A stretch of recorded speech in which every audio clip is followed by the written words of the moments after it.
نبی پاک صاحب الالاق سید عالم صلی اللہ علیہ وسلم نے فرمایا کہ ایک شخص رات کو ارادہ کر کے سویا تھا کہ سویرے تہجد پڑھوں گا۔ ایک تو وہ ہے جس کا ارادہ ہی کوئی نہیں فجر پڑھنے کا، بھی ارادہ ہی نہیں، سرے سے پروگرام ہی نہیں۔ اس کو پتہ چل گیا کہ ڈاکٹر نے کہا تھا 7-8 گھنٹے سونا ہے، تو اب وہ ٹائم دیکھ رہا ہے 2 بجے سو رہا ہوں، 10 بجے اٹھ جاؤں گا۔ اس کی بیچ میں نیند ہے، صحت ہے، ڈاکٹر کی تنبیہ ہے، پر فجر تو شامل ہی نہیں۔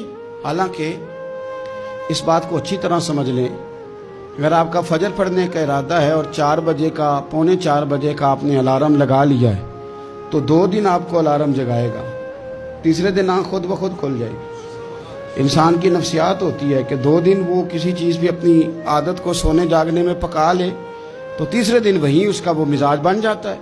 تو اگر نیت ہی نہیں، ارادہ ہی نہیں، پروگرام ہی نہیں، تو کیسے آنکھ کھلے گی؟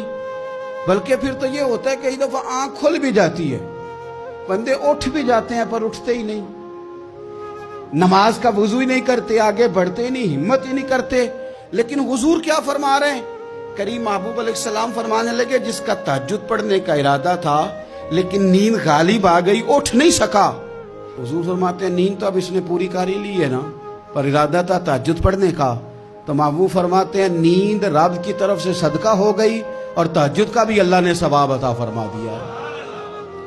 ارادے صاف کرے، پکے کرے، نیتیں کھری رکھے، نیت صاف رکھے، اخلاص پیدا کرے، تو پھر تو گھر میں بیٹھے بیٹھے بڑی نیکیوں کا ثواب ملتا ہے۔